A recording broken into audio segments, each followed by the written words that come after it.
Hello all, welcome to this week's market outlook. If someone can just confirm that everything is working okay at your end. I've upgraded, I think I have anyway, to Windows 11 today. So that's probably tempting fate a little bit before the live stream. I must admit, it does feel like it's running a little bit slower, but maybe that's just psychology. Loads going on in the markets, of course. Black Friday today in more ways than one. Markets getting hit quite heavily on this new variant of the coronavirus. So we'll take a look at some of these markets as we're going through. But before we get into it, let's just do the risk warning. This presentation is only for educational purposes. It does not contain and should not be construed as containing investment advice or an investment recommendation or an offer of or solicitation for a transaction in any financial instrument. David Jones and Capital.com accept no responsibility for any use that may be made of these comments and for any consequences or results. Spread bets and CFDs are complex instruments and come with a high risk of losing money rapidly due to leverage. 76.25% of retail investor accounts lose money when spread betting and or trading CFDs with this provider. You should consider whether you understand how spread bets and CFDs work and whether you can afford to take the high risk of losing your money. Right, just a reminder of how this works. So we go through the normal markets, indices, gold, oil, commodities, I've forgotten, cryptocurrencies, a couple of currencies. Then I'll go into the questions of, God, where's my brain gone today? I'll go into the questions and look at any markets that you want to look at. Before we do that, let me just look at some of the stuff to look at next week. So I just picked out two things for next week, pretty major. So next Tuesday, EU inflation. Clearly inflation is a really hot topic at the moment. And I think it's going to be, continues to be, I do think it's going to be the big market story, or the big financial story in at least the first quarter of 2022. Then of course next Friday, it's December next Friday. Where's the month gone? So next Friday, the 3rd, first Friday of the month, non-farm payrolls. So as usual, US unemployment numbers, big number. We will do the live stream as usual next Friday at 2:30. So it'll be about an hour after the payrolls come out. So that'll be interesting. But, you know, things getting hit today. I've got some really interesting, I've got 3 interesting stats that I'm going to share with you once we've looked at the markets as normal. I was quite shocked by one of them. It's about trading, we've done some data analysis of trades, traits of traders, of our clients. And I'll share those with you in about 15 minutes because I think they're really interesting. And you know that trading isn't easy, and I think there are certain behaviours we can definitely avoid to make it a bit easier. But I'll talk about these stats a bit more when we've looked at the major markets. Right, yes, I'm showing a loss on the account, aren't I? First time in a long time I've seen a loss on the account. So yeah, we'll have a look at maybe some of the open trades. I've given back profit on my own trading account over the last couple of days. It hit all-time highs actually about 3 days ago, so that's good. But I've got a bit of S&P and Nasdaq in there as well, and of course with what happened in markets over the last couple of days, that's knocked some of the profit back. But I'll talk actually about my biggest winning trade in November as well, because it ties up to some of the data that I'm going to share with you. But let's not get ahead of ourselves. Let's take a look at what's going on. So let's start off with the Nasdaq. You know, I've got the FT here. You know, the main story on the FT front page. There we go. If I drag it across, you can see it there. Stocks and oil prices sink as new coronavirus variant spooks markets. So that's clearly what's going on today. And if we look, I mean, the stocks have been under a bit of pressure this week anyway. This is daily charts for the Nasdaq. So the Nasdaq, I was short the Nasdaq from yesterday. I lucked out yesterday on that Nasdaq short. I put a short on yesterday about, what time is it? It would have been, hang on a second, let me flip this over to an hourly. What was the date yesterday? The 25th. So I put it on about 3 o'clock yesterday here. went short the Nasdaq because it had sort of rallied up, but it was bumping around the highs from a couple of days previously. So I thought, well, actually, maybe it's an interesting short up here, with a stop loss up here somewhere, and didn't bother checking. It really gone nowhere, So by the close yesterday, actually, it sold off a bit after the close, but I wasn't really, and it was only when I woke up this morning. And it was down here, and I thought, well, that worked well overnight. And of course, it was all because of the coronavirus, this latest variant. But of course, I think US markets, I think they shut today for Thanksgiving, aren't they? So we're seeing the out of hours market now. So we might see some strange movements. But I think, for me, okay, stock markets have been hit, but as usual, I go back to the trend. I go back to the bigger trend in markets.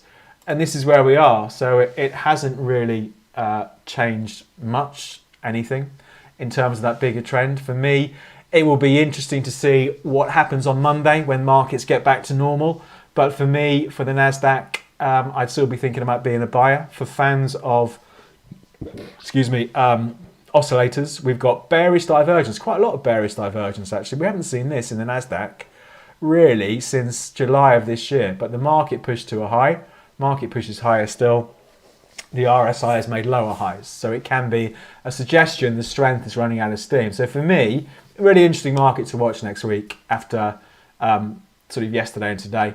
And I would just be watching for some strength to come back in. Let's see, if it falls off a cliff Monday, Tuesday, then clearly I'd stand aside. I wouldn't be doing anything today personally. But I think interesting to watch next week if we see some strength coming in.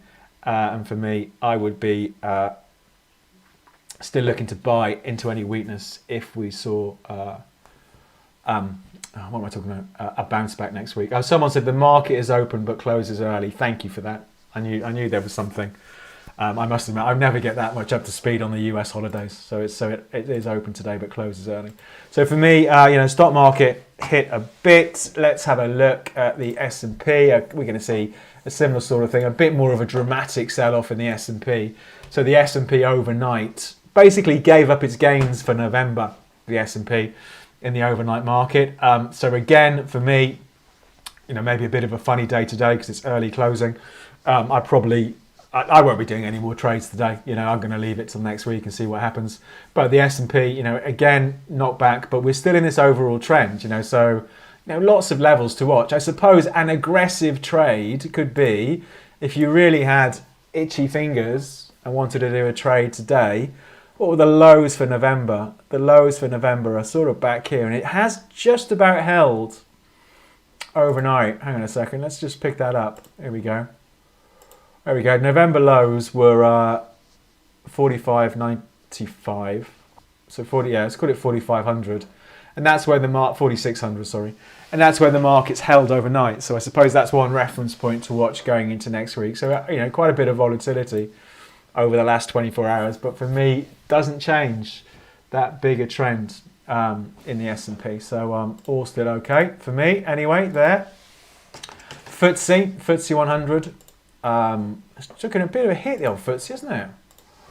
I was thinking about buying the FTSE this week. It's a good job I didn't. Maybe I think there's going to be a better opportunity next week. I think it's in it. I don't like the FTSE as a market. I often say if you want to trade a stock market index, probably the FTSE is the last one I'd look at. Personally, I think the S&P, Nasdaq, maybe the DAX are better markets to trade. But it's interesting, this market, FTSE's been knocked back to middle of October levels now. So, but for me, that trend is still up. Loads of support next week from 6,800 through to, I don't know, I suppose 7,000. So again, for me, markets have been knocked back, but I would personally, from my own trading approach, I wouldn't be looking to sell short. I'd be looking for an opportunity to buy. So I'd want to see things calm down a little bit. But I think that's an interesting one to watch next week, the old FTSE. The DAX has been a funny one this week. It's been really under pressure for much of the week, hasn't it?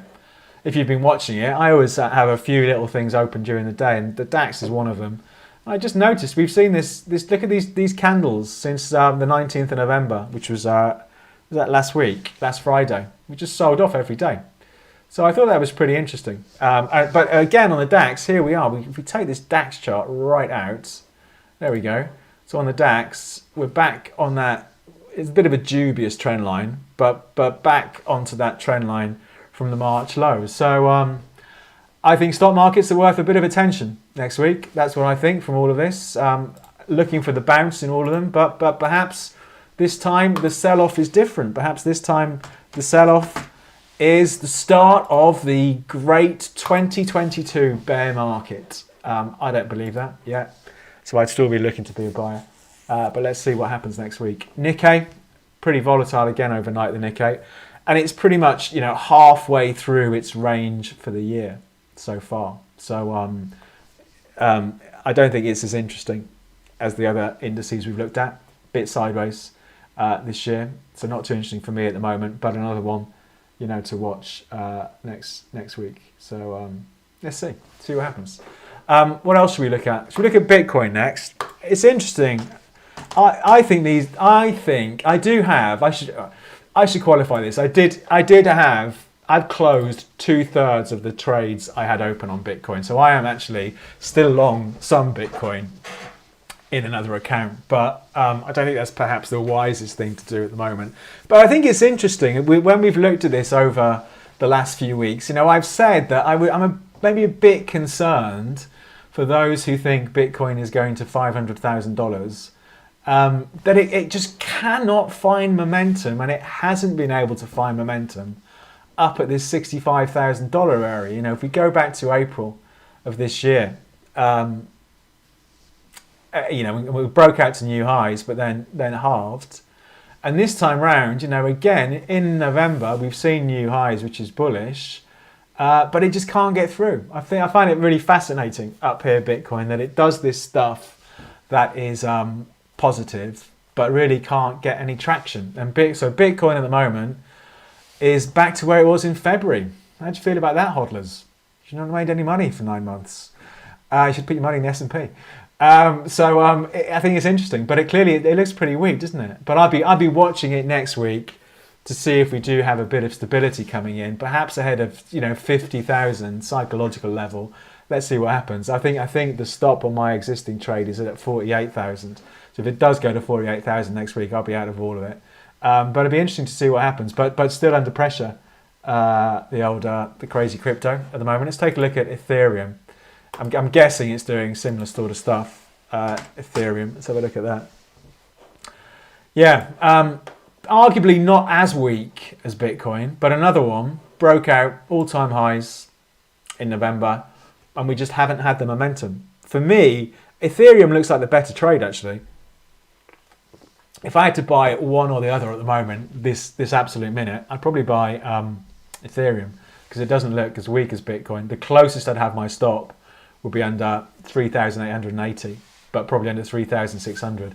So I think they're both interesting to watch next week, see what happens in the world of the crazy cryptos. But the dollar has had a great run with all of this concerns about inflation and everything else. Perhaps let's take a look at that dollar index. The dollar index, I should say, the dollar index is one of my oldest trades at the moment. I've got 3 different trades running on the dollar index, not in this account, in my own account. This account we use for all the videos and stuff we do. I've got my own account as well, obviously. I've had a trade on the dollar index since I think it's about March this year. I put the trade on. I've added 2 other positions since then, but it's been a big winner this month, the dollar index, and I think it does show us that investor concerns about inflation are really ramping up. Even though central banks are still saying it's transitory.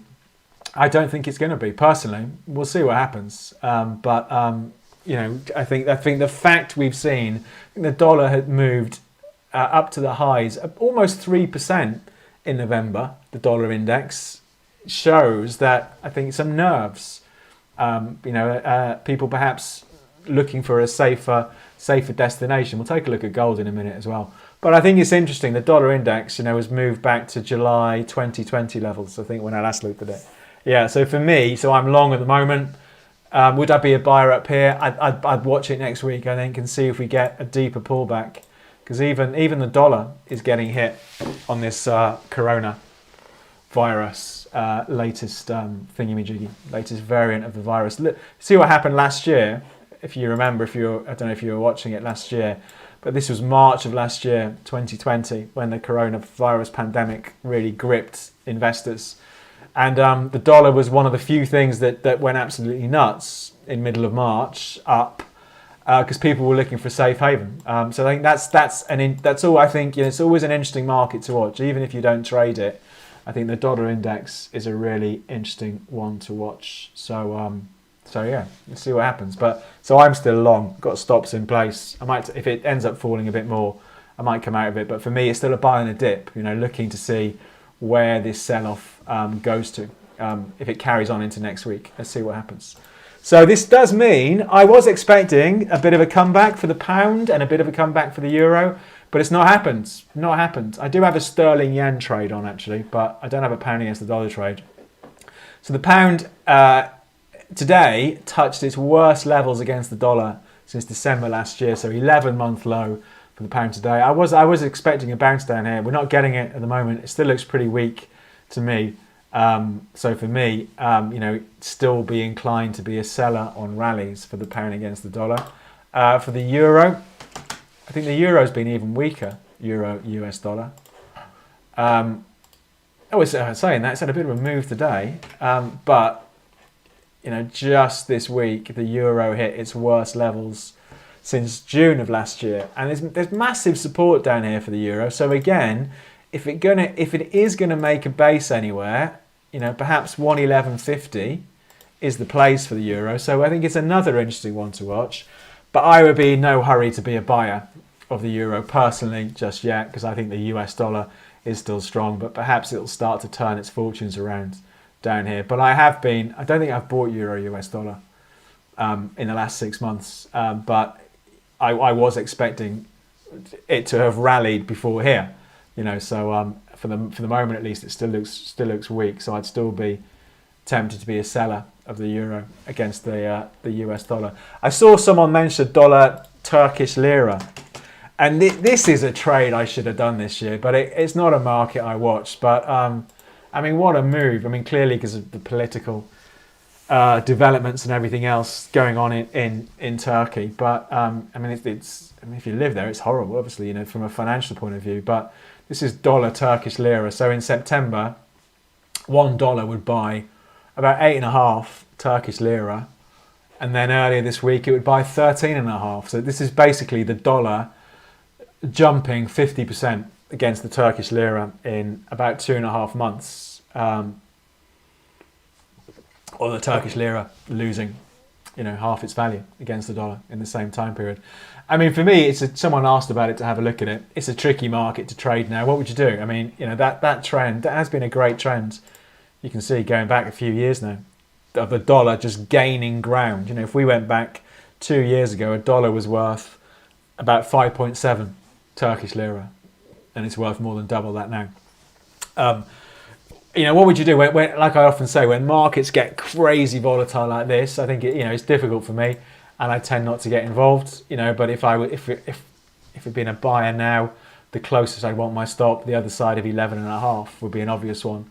But for me, until things calm down, it's not a market I would trade personally. But if you do trade it, good luck with it. But I think it's interesting what's been going on with the dollar against the Turkish lira. A great example actually of going with the trend, and how a market can often hasn't necessarily gone too high to buy because it just carried on going up. Whether it carries on again from here, we'll see. But that trend clearly still strong. Let's take a look at gold and silver. What do we think? Do you think gold is doing well off the back of the virus? Okay, it's a little bit better today. I've got a couple of trades on this account on gold. There was one from the last video that was filled on the way down this week. Where is it? Where's it gone? There we go. So I've got one trade at 1778 and one at 1820. So the market is about 1800 at the moment. I must admit, I think after it being a boring year in 2021 for gold, I wonder if next year is the year of the great gold comeback in 2022. We've had this downtrend in place for gold now. off the August highs, August 2020 highs. So this downtrend had been going for 15 months. But the moves we did this week, or sorry, this month, you know, breaking out of that downtrend, breaking through the old highs, and also the move over the last couple of weeks, we've come back to that downtrend. So for me, I mean, I've got 2 trades running at the moment. I've got a trade of my own on my own account. I'll be quite bullish on gold from here. See what happens. But for me, my target for now, over the next couple of weeks, would be for a run back up towards 1880 again and see what happens. So I would be really looking for these old lows to hold, 1760 through to 1780. I think that's a good, important short-term level. So I think perhaps the story in 2022 will be a bit different for gold, and we'll have a bit more of sustainable trends, because you can see, you know, 2021, I mean, we've been slightly down throughout the year as a whole and just a bit choppy really, but it will be interesting how this trend, which has been going now since August, how this continues for gold. Let's see. Silver. Now, silver is the market that's really wrong-footed me this year, in the last few months. I've done 1 trade on it for my own account this year, and that's it. I've not traded it myself personally. I've done a few trades in this account and have been consistently the wrong side of it, to be honest, and the wrong side again at the moment. So the last trade was on the 23rd of November, buying at 23.99, and here's the market now at 23.29. But again, for me with silver, I wonder if perhaps that correction from the June highs is over and we're having a new trend forming. I mean, it has fallen through that uptrend, so it's arguably not as strong a case as the one for gold at the moment from a technical point of view. But I think it's another interesting one to watch. But I think, you know, perhaps gold, I mean, silver is still weak today, but gold has bumped up a little bit. So perhaps gold is being seen as a little bit defensive because of this latest strain. Apparently the Moderna's moving. So some of these drug stocks, not surprisingly, the vaccine stocks are moving. There we go. On the latest, this latest variant of the virus. I thought we'd have a quick look at that. I just had a little alert that came through. I mean, that trend had been up. We looked at that the other week, didn't we? That trend is up anyway. So some of these are moving. Right, we did gold and silver. Let's look at oil. Oil, have we seen the top in oil? Oil, big move in oil, 7% down today. Oil, again, of course, on concerns about the impact on the economy from this latest strain. I mean, markets really are quite spooked by this, you know. Let's see what happens. I mean, oil is right down on that bigger trend line. I must admit, I'd be tempted to be a buyer of oil. I've got a trade on. I did have a trade on. Is it being stopped out? Maybe I've been stopped out. I did have a trade on for oil in here. I've got a trade. Oh, here we go. It's I've got a couple of trades on for oil at the moment. One's close to getting stopped out. Stop at 72. The other one's got to stop at 68. I must admit, I would use this with my own trading account as perhaps an opportunity to buy, but not today. I think like a day like today where we see so much volatility across the board, I'm quite happy to sit it out and wait for things to calm down. But I think oil as well as stocks will be an interesting market to watch next week. I mean, you know, the trend for oil has got to stop somewhere, obviously. Maybe this time around, maybe this is the stop in the trend. Let's see what happens. And the other one I want to look at, actually, we did a video on it this week because I think this is another interesting market to watch into 2022, platinum. So I did do a video on it this week on platinum. We don't look at it very often. But I thought it was interesting because the big trend down in platinum from May of this year into September, I think that's over. It has tried to have a bit of a recovery. Got hit a bit this week. It was trying to recover again. It's been clobbered today, obviously on the old, the latest variant news. But I think it's an interesting market to watch. I've got a trade on that in my own account, and I've got a trade I did on the video when we did this. Clearly that'll be underwater at the moment because everything's getting a bit hit. Where's the platinum trade? There we go. Oh, it's only down 30 quid. So I bought it at 980 in the video, and the market's 965 at the moment. So yeah. So let's see. But I think that's an interesting market. Clearly being hit because of the the slowdown in car manufacturing this year because there's been no chips available. So car manufacturers, all of them, have all reined in manufacturing levels of cars. Clearly, platinum, one of the things it gets used for is catalytic converters. So demand has been well down this year from what was expected, but perhaps an interesting one to watch next year. Right, we looked at gold and oil, we looked at stock markets, we looked at a couple of currencies, looked at crypto. We did all that, didn't we? So what I'm going to do, I'm going to look at your questions in a sec. Before I do that, I'm going to do a couple of things. I'm going to talk through these 3 stats that I think are really interesting.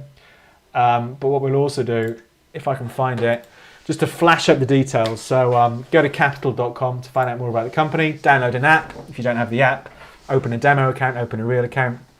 You can drop me an email, david.jones@Capital.com. You can follow me on Twitter. I don't tweet very much. I need to pull my finger out, but I always say that. I'm at Jones the Markets on Twitter. And for more details on the training course I run, go to jonesthemarkets.com. Don't forget to follow Capital.com on YouTube, Twitter and Facebook. Right, let me share, before we get into the markets that you want looking at, let me share some stats that we're going to use in some other stuff we do, but I thought I'd share them with you here. 3 stats that I found quite interesting, one of which I was absolutely amazed by. But I think if you know what people are doing, and we know that most people lose, then if we know some common mistakes, then it can help us in our own trading. 60% of clients don't place a stop loss. So we looked at a whole bunch of trades, I think over a year and a half. 60% of clients don't place a stop. I'm not surprised by that. I know that people don't use stop losses. So I think the fact that most people lose and most people don't use stop losses, these 2 things are very closely related because it comes to not managing risk. So when most people put a trade on, they don't think about where they're going to get out because they don't think they're going to be wrong. They think they're going to be right. And of course, we know the world of trading doesn't work like that. So most people don't use a stop. So I would suggest you should use a stop loss. The other stat, I didn't know this, but I wasn't surprised by it. Nearly 50% of those who are in a losing position add to the losing position. Now, I think that's, for me, that is ludicrous. Because, you know, I add to winning positions, definitely. Like my dollar index trade this year, I've added to that a few times. But about 50% of people who've got an open loss will add to that loss or will have added to a losing trade. I mean, that really is doubling down on a bad decision. You know, if you put a trade on and the market moves against you, you should be thinking, oh, well, I'm actually right here. You shouldn't be thinking, well, the market's wrong. I'm just going to add some more. So I thought I was quite surprised by that. But the really surprising fact, get ready for this. Actually, before I do this, before I send you this next one, my biggest winner this month, my biggest open position at the moment is New Zealand dollar, US dollar. And it was a trade in line with my strategy.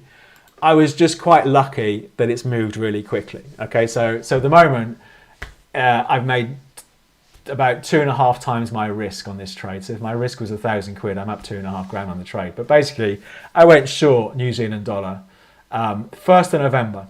Okay, so up here, basically because it was bumbling around the own resistance. I wondered if the trend was still down, so I went short New Zealand dollar. And it started moving the next day, chopped around for a bit. And of course, with the dollar strength, it's really sold off the last couple of weeks. So it's been a great trade for me this month, New Zealand dollar, US dollar. I do wonder if down here, we might see a bit of strength coming back because we're back at the old support, but blah, blah, blah. So my biggest winner at the moment, biggest open trade, I've been in the trade since the 1st of November. So I am 25 days into this trade. Now, let's go back to these stats. 50% of clients close their positions in 1 hour. I was blown away when I heard that. I cannot believe that people are so short term. You know, my biggest winning trades open at the moment, New Zealand dollar, 25 days, S&P and Nasdaq. I've been running those trades for a couple of months now. Dollar index, I've had one of them since really early on in the year. So I think people are far too short term. I always say this, but I actually have a stat to back it up now. I can't imagine having half of my trades closing them out in an hour. So again, I think there are 3 things to take from this. Don't add to losing positions. Don't compound the problem. Always use a stop loss. because you're managing the risk and you're treating trading sensibly. I think if you're trading without a stop loss, you are just a gambler. You're a mug punter, which is fair enough, and it can be great fun, but you're not going to be profitable. And give a trade time to move in your favour. Just because you've decided the market is going to go up or down doesn't necessarily mean the market is going to move like that. You know, you need to give the market time, in my opinion, or I do anyway, to make money. Being too short term is an absolute killer. So I was really surprised by that. We'll probably do some stuff in a video and some written stuff on those stats, and because there's a whole load of other things in there. I didn't want to share all of them because we'll use it in a video in the future.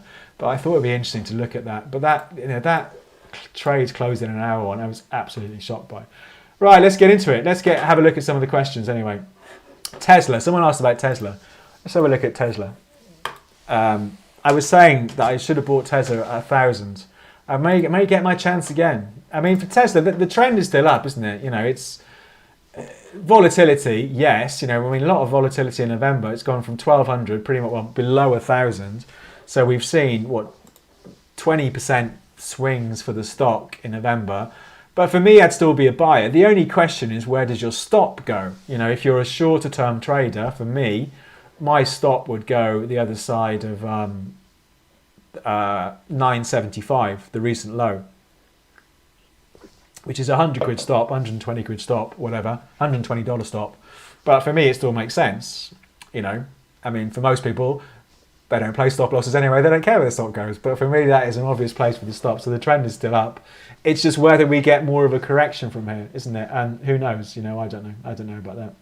So we looked at Tesla. What else have we got? Let's have a quick look. Natural gas. I think natural gas, I'm not in any natural gas trades, but another example of absolute brilliant market for me this year for natural gas. Great trend up. Let's just take these lines. I wonder if it's a buy, actually. I did wonder. So we had this great run in natural gas this year. Brilliant markets trades, I found, from a trend following point of view. Really blew up in October. I did wonder if it was going to just collapse from here. I did try and get a short on, didn't get filled. I don't have any positions at the moment. I think there is actually a trade in here, actually. There's a trade on natural gas in this account. Oh, closed. The oil trade getting stopped out. There's a natural gas trade from the 19th of November. So that was last week. So it must be on the last live session. That trend is still up. So actually, if I'd have been paying attention, I probably should have bought it about 5 natural gas. So for me, that trend is still up. We've come off a lot, 20% off those October highs. You know, I did think it was overextended. Maybe we're going to get another run at those highs. So for me, if I was a buyer now, the absolute closest I would have my stop would be the other side of 470, which was the low just this week, actually, by the looks of it. So for me, that trend is still up. So it will be interesting to see if it does have another run at the 6s and higher. So let's see what happens. What else have we got? Dollar, Turkish lira, we looked at that. Take a look at copper. Oh yeah, copper's another one of my longer term trades because the trend is still up. I thought it'd been a bit boring this week actually, but let's take a look at it. Oh, it's having a bad day today, isn't it? I mean, for me, that trend is still just about up. It's just not doing much, is it? I mean, we're getting a lot of excitement for all these people who want to close their trades in an hour, but we're trading pretty much on copper where we were in June of this year, aren't we? So I'm still in the trade. It's just, for me, the trend is still just about up, but I mean, maybe one to watch next week to see if like 4.2 holds the price up. It just feels it's just been a bit dull, copper, really, but I am still in the trade. I've been in that trade for a while now, but a bit boring, I think. Sterling Aussie dollar. Let's take a look at sterling Aussie dollar. That's good actually to take the US dollar out of the equation. So let's see. I think that is a very interesting market, that one, for me. That was a good trade, actually, sterling. Maybe that's another one to watch next week. Because you could argue, and I would argue, that this correction is over, depending on where we took it from. Took it from up there, it still looks over. And if we took it from down there, we'll look at sterling yen in a minute as well. It still looks over. So for me, I would be a buyer on dips of sterling against the Aussie. If I was a buyer today, again, the absolute closest I'd have my stop would be the other side of 184.70. But let's flip this over to an hourly chart. I'd probably rather see a pullback next week. But it's got nice little trends going on for November, but I'd maybe rather see some weakness. But for me, it does look like that correction in the pound against the Australian dollar is over, and perhaps we'll expect further strength from here. But that's an interesting one to watch. So I'm going to take a quick look at sterling yen. I do have a trade on sterling yen. I don't think it's doing that much. Oh, it's not. Oh God, it's not doing that today, is it? So I mean, I've got a trade on sterling yen. I might be about to get stopped out of my sterling yen trade actually. So that's another interesting one to watch when it all settles down a bit next week, because we had, again, a great market in the first sort of five months of the year, bit sideways since then, but massive support, a couple of 100 points, 250 points below where we are now at 148.40. So it's an interesting market to watch next week. So let's see.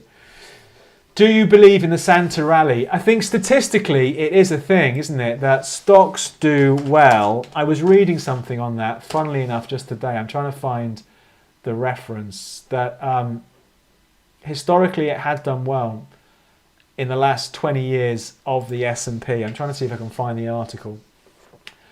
And the reason behind it. The Santa rally has caused the S&P 500 to gain an average of 1.3% each time it happens since 1950. According to research by the Stock Traders Almanac, the Santa rally has produced gains 18 times out of 27 times since 1993. So it's basically where the stock market rallies from, is it like the second week of December, something like that, into January? Something like that anyway. Google it and see. But statistically it is a thing. You know, but maybe, you know, this year it'll be different because obviously things are a little bit different at the moment.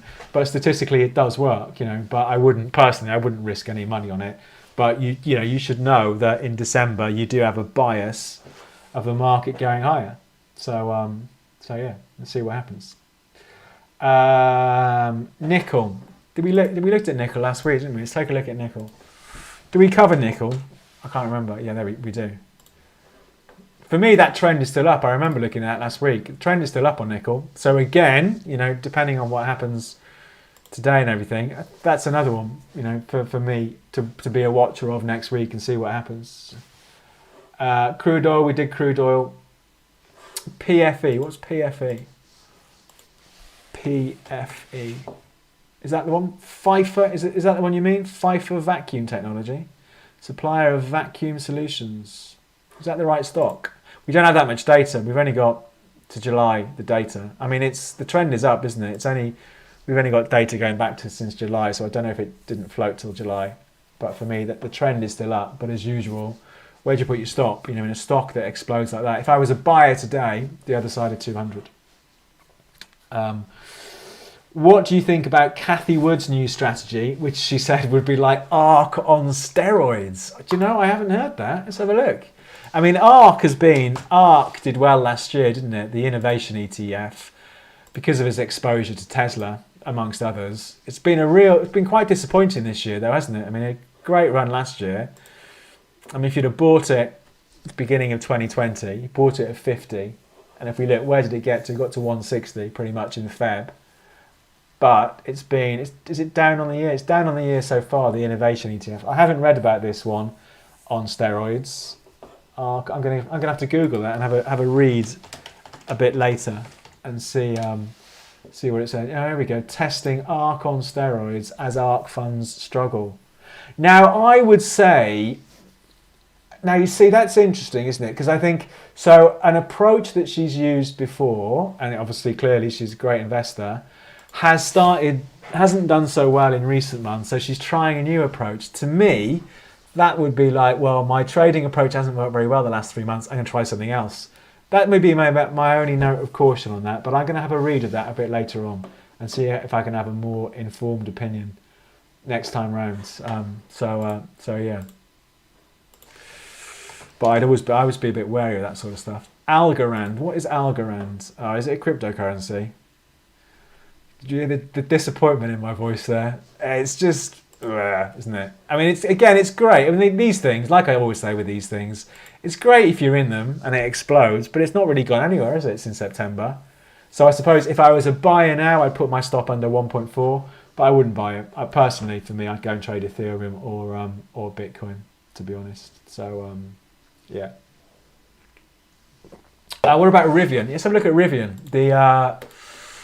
What is it? The electric car company that's the third largest company in the world and has never actually, or has only delivered a handful of cars to customers. So it only came to the market this month. It still looks a bit rubbish, doesn't it? It'd be interesting down at 100 if it gets to 100. Did we do a trade in it last week? I did a trade on it. I think it got stopped out probably because I put the stop really tight. Again, for me, there's not exactly a lot of data, is there? So I think it'd be interesting. You know, we've only got 2 weeks worth of data on Rivian. God, I bet whoever bought it at sort of 175 is regretting it now, isn't it? Losing a whole chunk in about 10 days or so. For me, it's interesting if around 100. You know, 100 clearly was a bit of a level when it first came to the market. But for these that don't have much data, I think for me, there's always a whole load of stuff out there where I've got lots of data. You know, so I find them interesting because of the volatility, but it's not ones I trade. So we'll come back to it and we'll see when we've got a bit more data. Palladium. Let's have a look at Palladium. Great market in 2019 and early 2020. Trickier market now. I did wonder if it was going to make a base, Palladium.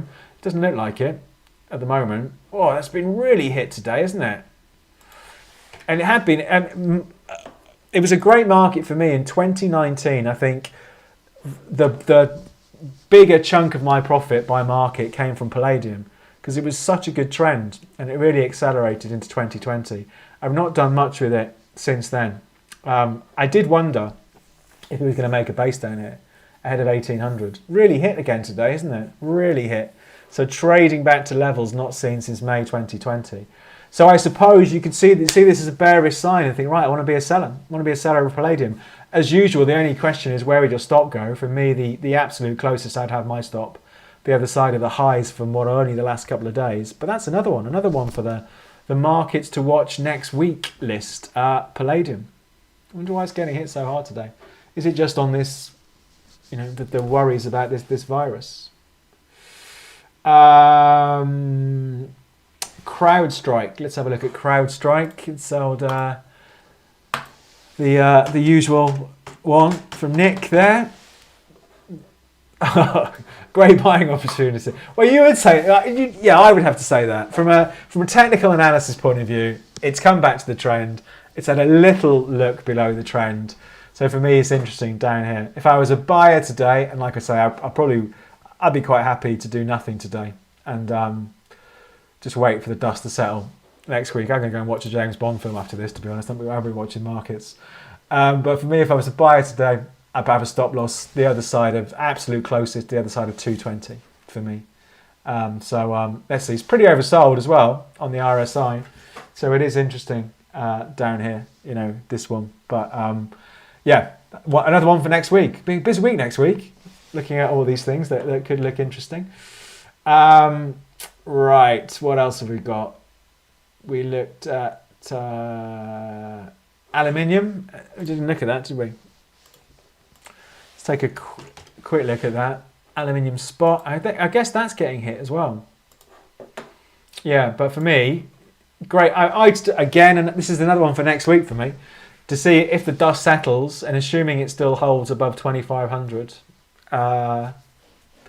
Still be a buyer for me. I think if it starts breaking below 2,500, it looks a little bit different. Let's have a quick look at the stock markets, just see what's going on there. Just to see. I mean, it's still, let's see, now it's actually opened. Yes, it looks pretty weak. It's going to be interesting to watch what happens. This is the S&P now. There's the overnight low. The overnight low was 4,600. And we're not far away from it now. It'd be interesting to see what happens a bit later on today. Right, we looked at crude oil, Virgin Galactic. So Virgin Galactic is the space travel business. I mean, for me, it's a bit of a lottery ticket stock, Virgin Galactic. I'm not quite sure. It seems to go it has moments when it has some news where Richard Branson's flown into space or something and it goes nuts, then it comes crashing back down. I suppose you could say there is a trend down here, just about. So if you really wanted to own some Virgin Galactic stock, this is a bit of a Black Friday level, isn't it, down here? Whenever we've seen it pretty much down at these levels, it's been a reasonable place to buy. For me, though, I would argue that trend is still down. So again, it's not one I would ever buy because I think it's just a bit nuts. And it's clearly quite a news-driven stock, But for me, I might want to be a little bit patient. But historically, down at these levels, it's been an interesting one. But I don't.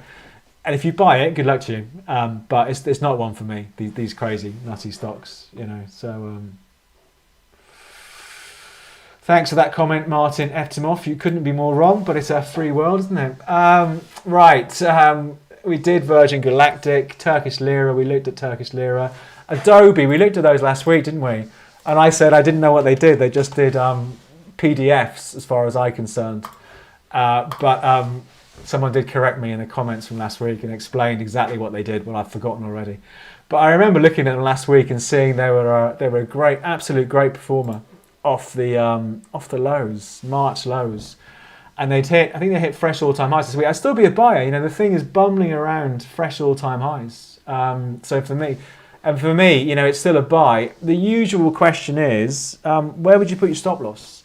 And for me, the absolute closest would still be around 640 for the stock, for a stop just below that low. I think, breakouts can be a bit of a challenge to trade, but, clearly it's a sign that momentum is strong. And it's having a good day today, considering everything else is going down the toilet today.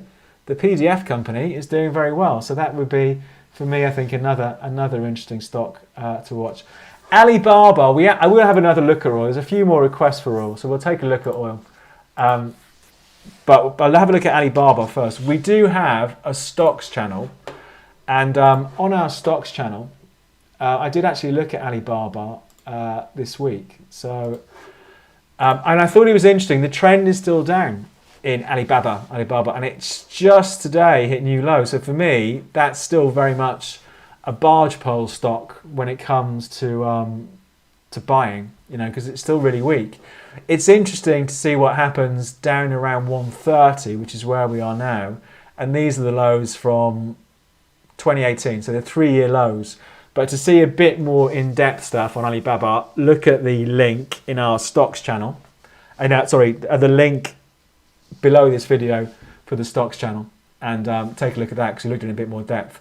Let me look at oil again because take a look. Let me just pick up maybe some short-term levels to watch on oil. It really is tankorama, isn't it, on oil? So for me to watch it next week, the big level I would watch, or maybe even today, these lows from the 21st of September. So let's call it $69. So the market is 71 at the moment. So for me, I'd be watching this whole 67 to 69 area on oil next week. Again, for me, I've got no interest in being a buyer. I've got no interest in trying to pick the bottom in oil. Look at the size of the sell-off. From the 25th of November, $78, and here we are at 71. So for those of you who want to step in front of the runaway train, good luck with your trade. You may well end up picking the bottom. But for me, I would be watching these old lows here from late September. Let's just pick up on that. So there, and then these bigger lows back here. So from back here, down at 68, so 67 to 69, I think is an interesting one. But really clobbered over the last, 24 hours or so, not even 24 hours oil. So runaway train. But for me, absolutely no interest in trying to pick the bottom. I want to be in markets that have sort of good trends, medium-term trends. And I think it remains to be seen whether this latest move in oil is the start of a bigger trend down. So let's see what happens. Let's see what happens. What else are we looking at? What about NVIDIA? Let's have a look at NVIDIA. Again, chips shortage company. I think it's a regular one we look at NVIDIA. But we know there's this global chip shortage going on. For me, that trend is still up. We looked at it last week, and I think the week before. The trend is still up. The only question is, it's accelerated away from the longer term trend over the last 6 weeks or so. Are we going to see it push higher? And again, it's a question about, well, where do your stops go? Watches of Switzerland always ticking up, so someone said. We'll look at it just on the basis of that terrible pun that you've done there. So there's Watches of Switzerland. We only have data going back to July, so again, I don't know if it only came to the market in July or we only started covering it from July. But yeah, it's a well-known one on the UK high street, isn't it? I'm surprised they're doing well. Clearly, people are still spending money on watches and stuff. But yeah, they've done well since July. So went from 850 to 30. We've gone up 50% since July. It is interesting. I think inflation, luxury goods, everything else. The second-hand car market, for example, a market that I watch because I spend far too much time looking at cars I'm never going to buy. Second-hand cars in the UK have gone nuts over the last 6 to 8 months. Again, because of the shortage of new cars and people having money and people coming out of lockdown and thinking they'll treat themselves. I wonder if the same thing's gone on with jewellery and watches. I don't know, but a great performer. So for me, again, that trend is up. I'd be a buyer on dips, all the usual, but we don't really have that much data in there for that. Carnival. So Carnival, the cruise company. Let's have a look at those. I don't think we've looked at those for a while. CCL. So I think there's a few listings. I couldn't find it last time. I remember this from last time. I couldn't find Carnival Cruises. Where is it? Because we definitely cover it and then somebody sent it to me. And I don't know why I can't find it. Let's just look for cruise. No. Let's look at Royal Caribbean instead. Not surprisingly, getting hit hard today. Because this is quite the reaction to this variant, that we're seeing. It does seem that markets are much more spooked by this than anything else corona related in recent months. I don't think even the Delta variant had this sort of impact on markets. Anyway, not surprising to see this cruise company, I'm sorry I couldn't find Carnival, is down by more than 10% today on that. So we'll see. Decision next week of OPEC before taking a trade in oil. Because, of course, there was that decision this week by the US, wasn't there, to release strategic reserves. But they only released, I think, was it 50 million barrels, which I don't think is even a day's consumption in oil. So, volatility index went to short. Good question. We looked at this VIX, didn't we? The VIX, and I said I never trade the VIX because what do you do with the VIX? It spikes up. Perhaps now is time to short the VIX. If you think so, the VIX is often known as the fear index. So it's a way of gauging basically how much more expensive. It's based on options prices, options premium for the S&P 500. So how much are people paying for insurance? When the VIX is high, it means there's some fear in the market. Not surprisingly, with this variant announced overnight, we're seeing a jump in the VIX. If you look at historically what's happened to the VIX, you think, well, you short any spike in the VIX, so if you wanted to trade the VIX, and it's not a market I would ever trade, but you could go short the VIX now. The only problem is, you just hope it doesn't turn into a spike like we had back here, when of course we had the very start in Europe and everywhere else of the coronavirus, and the VIX just runs away. But looking at the VIX over the last 15 months or so, these spikes don't last long. It remains to be seen whether this is different this time around. Dollar South African Rand. I saw that mentioned a couple of times. The dollar against the Rand. So let's take a look at that. Dollar South African Rand. Look at that.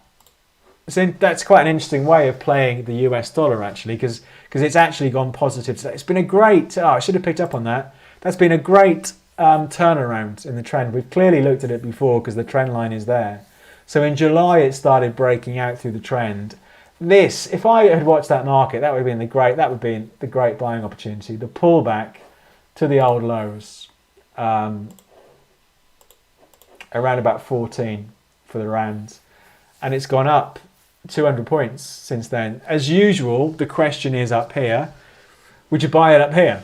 I'd rather wait for a pullback. The risk is the pullback doesn't come. But for me, I'd definitely be a buyer of the dollar against the rand on weekend. Our Rolex watches have gone ballistic. You're right. I remember. I'm sure there was something in the Financial Times about this. Actually, you're right. The price of Rolex watches and second-hand Rolexes. I remember reading something. Let's have a quick look if I can remember. Rolex shortage winds up eager customers. There we go. Second-hand Rolex watches are being sold for up to 3 times their original price. That was a story from the Times from 4 days ago. So thanks for the reminder. So there we go. If they've got second-hand watches as well, they're doing right, aren't they? Carnival's down 13% today. Thanks for that. This variant is going to be made out to be very serious. Let's see what happens. Apple and Microsoft cancel Christmas. Happy, festive. Before we look at Apple and Microsoft, let's just do a quick reminder of where to go for further info. So go to Capital.com, find out more about the company, download the app, open an account, demo account, all that sort of stuff. At Jones the Markets to follow me on Twitter. I just don't tweet very much. JonesTheMarkets.com to find out about the training course, and follow Capital.com on YouTube, Facebook and Twitter. And don't forget that the link to our stocks channel is in the description for this video. Right, what are we going to look at? Apple and Microsoft. I have got trades on both Apple and Microsoft. I am guessing they're getting hits today. I'm also going to guess by not much, but let's take a look. So there's Apple. Apple hit all-time highs this week, didn't it? So for me, I would adjust that trend because it's hit all-time highs. There we go. So for me, I'd be a buyer on dips on Apple with the disclaimer that I do have an open position in Apple anyway. So for me, it's only if it took out those lows from October, and those lows, October lows that are around 137, would I be come out of the stock, or would I think the trend was changing? Sorry. So for me, I'd still be a buyer on dips. But again, for me, I'm not doing anything today because I want to let the dust settle. So that's, for me, that's still strong. Apple, Microsoft as well. I think Microsoft, have they hit all-time highs? Yeah.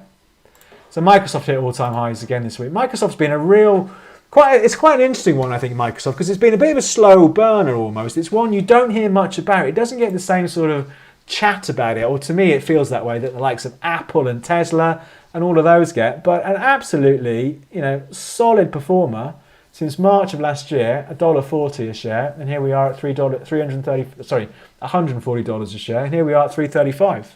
So for me, it's only hit all-time highs about a week ago. So for me, it's still a buy on dips. The only question is, what's the closest you'd have your stop? If I had to have a really close stop, the absolute closest I'd have it at the moment, probably the other side of 320 for me. But if we've got a deeper sell-off, it looks more attractive. But again, like I say, it's one I've got to trade on anyway, because the trend is up for me, and I've been in it for about 2 months, I think now. So we'll see. But for me, still a buy on the dips.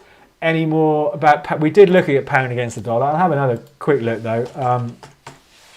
I was surprised how big the sell-off went. We've made a new low today for the move down. So for me, I was expecting the market to turn around. It clearly hasn't.